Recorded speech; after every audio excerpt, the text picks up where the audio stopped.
going to give you my experience, everything I've learned. So get ready, we're about to take off. Everything you need to know about me, my personality, my thoughts, my experiences, everything. You'll find out in this video. Get your coffee. Let's get started. First, I want to reintroduce myself. I am teacher Seba, and I recently joined the psychology field. So I was really indulging in it, and it's like too much, but I like it. I'm going to share everything you need to unpack what I've learned, my experiences, everything about it. So let's get started. Alright, I'm going to tell you how I used to feel when 2024 started. I started really depressed. I remember I was sick, had nobody. I learned at that time who my people are. I learned who I shouldn't trust. A lot of people got eliminated from my life just because they weren't real. So the circumstance, the situation that I was in, I was really sick. I was collapsing like everything, I had like blood issues, and my blood was really dropping, and we couldn't get it to the level where I can have energy to live, At that time, I was really disappointed that a lot of people were there for God knows why, but they just pretended to be there for me, like to be my friends or my people, but they weren't actually my people. They were pretending, and I dealt with it. I said to myself, okay, now I'm sick, and I have no one but God. So I started to think to myself, okay, so if I have God and God is with me, why am I afraid of sickness? I don't have to. God is there. He's like the most powerful, right? So I started thinking and talking to myself until I was really drained. And I thought to myself, if I am going to stay alone and not be able to, just complain or have a shoulder to cry on, what am I gonna do? I need to be real with myself. I needed stuff to fall into place. I started talking to myself and trying to figure out what's my purpose. Why am I alive? Why? All of that started really small. You would think that it's a huge deal with my sickness. It wasn't a huge deal. It was just me alone at that time. It was just me realizing that I actually don't have nobody. Okay, other than friends and family, like close friends and family, I thought some people were my people. I don't want to go into that because it really feels stupid. Why would I think that I could count on people? Like it's silly, right? So yeah, I started thinking that I only have my family. First of all, I have God, and then my family, and then I have few friends that I can talk to them about it, but I'm not even expecting them to do anything or be there for me or come to support me or whatever. And I was abroad, like I was out of the country, and out of the country, those are not your people. It's not even your country, so you get a feel of what I'm talking about. Like I was totally alone. So yeah, and then I had to work to support my family, and I felt like that's really overwhelming. Like, what if I wake up the next day and I don't have no energy to do my work? Who's gonna save me? Nobody. So if you have all of these overlapping emotions, you'll understand what I'm talking about. I'm just being real. Sometimes you want people to be there for you, but that's because you think that they have to, because you did enough for them or you were there for them, but they don't have to. They don't. You cannot expect people to be by your side, by the way. You cannot expect that.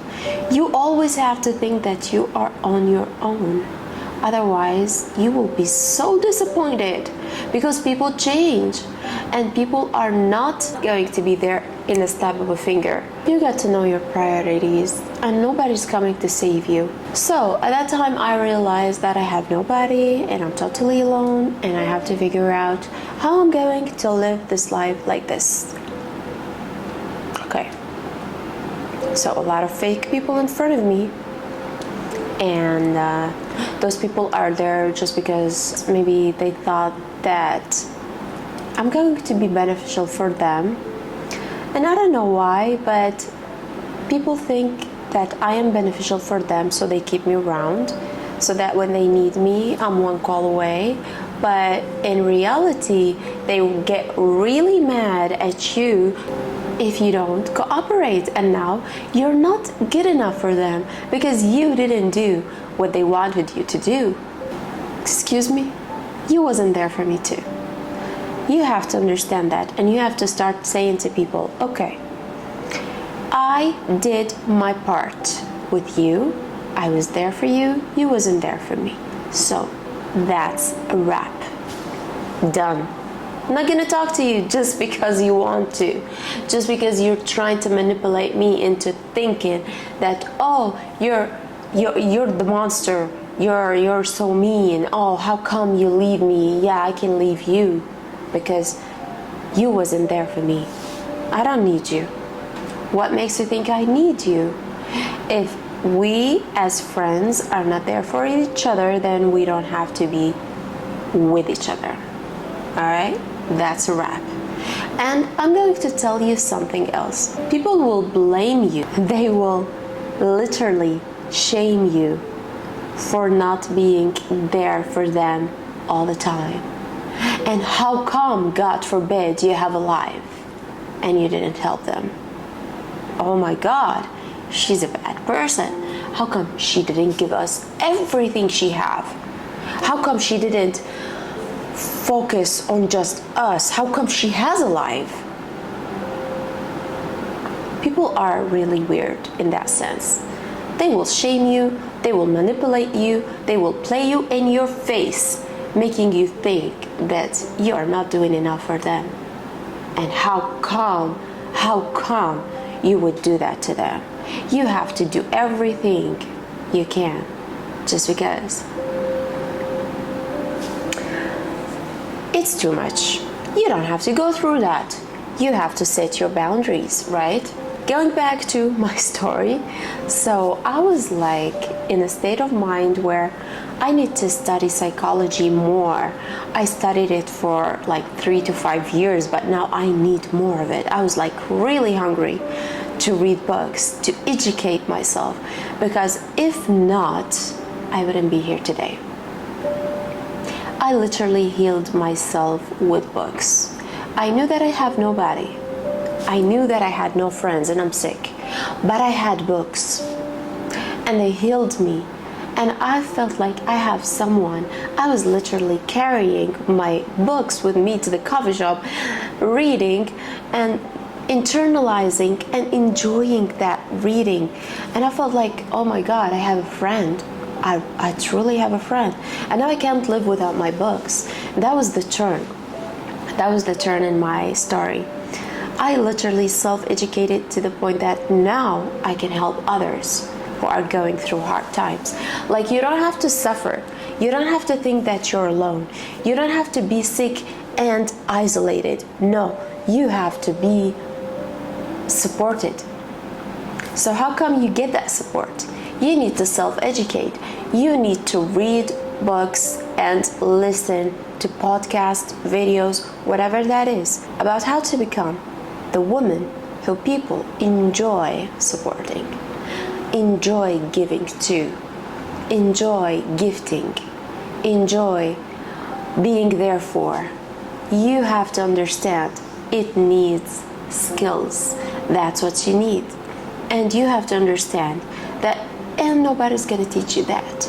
It's either in you, like you act that way naturally, or you have to be her.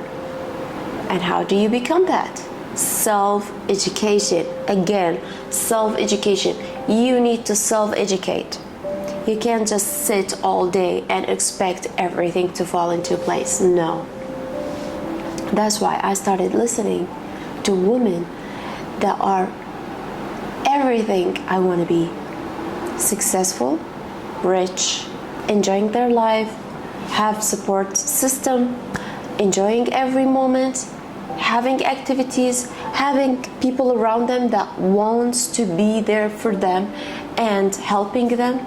Women who are charismatic. Those women, nobody can get over them. They're just mesmerizing. Don't you want to be her? I said to myself, okay, so how come I not there yet? Where did I mess up? And I remembered I was self-sabotaging. Whenever I thought I'm close to something, I've always said to myself, maybe I don't need it. So I was burning bridges. I was cutting off people. I was thinking that maybe, just maybe, I can do it all by myself. And that was my downfall. I started realizing after being sick and alone and out of the country, no support, no one there for me. I started crying. I started having panic attacks. It was real bad. And I thought to myself, I need to learn more. Maybe I know a lot about communication that I'm not actually using. And ever since I applied everything I have put my mind into, I started seeing results. People started to treat me differently. People were begging me to be there for me. I remember even strangers, people I don't know. My energy shifted, everything. I was moving differently. My personality was different. Even before that, I was having some paranoid feelings, like I was like, oh, you can't trust this person. Oh, she looks suspicious. I don't know. I had a lot of thoughts, and it was just thoughts. I was like scaring myself, like don't talk to this one, don't talk to that one. I was feeling like this conspiracy theory, like everyone is against me, and like everyone doesn't want the good for me. It was all in my head. Even if it was real, it doesn't concern me, because if you want to be successful, if you want to have peace of mind, then you shouldn't care about what people think of you, because who are they, right? At the end of the day, you are going to sleep feeling overwhelmed, feeling anxious, but they don't. So who's losing? You. You don't need to do that. You need to understand that it doesn't matter what people think of you. They will understand eventually or not. It doesn't concern you. You have to just be yourself. Try to act the way you want to be perceived as. Let's say, for example, you want to be considered as a role model. You shouldn't laugh with everybody. You shouldn't sit on any table. You shouldn't hang out with just about anyone. You should be picky. And you should scan people and see if they are really aligning with the vision you want for your future self. Does your future self agree that you hang out with those people? Ask yourself that. In order for you to have all the questions answered, you need to ask yourself one question. Does my future self would love or be happy to see me hanging out with those people, doing this, entertaining this? The answer is yours. You have to be mindful. Be mindful. Be mindful of your time, because time, you cannot get it back. You cannot get it back. It's your most important asset. I know some people would say, okay, we sometimes need to just act like life is really easy, nothing serious, you know. We don't have to take it to the heart. We don't have to be so serious about life. Yeah, you can be for an hour or two. But if you're not serious about your life, you're gonna follow someone else's plan. You're gonna follow someone else's path for life. Either your family, either your spouses, either your friends, either your circle, people around you, your environment, whoever that may be. It's gonna affect you. You need to have your plan, your future self in your head, your actions aligned with the version of yourself that you're trying to be, or you are becoming. You need to be really, really determined to make that happen. Otherwise, you're just gonna follow just about anyone, and you're gonna be easily manipulated into thinking that this is your calling. It's not. It's not. It's not your calling.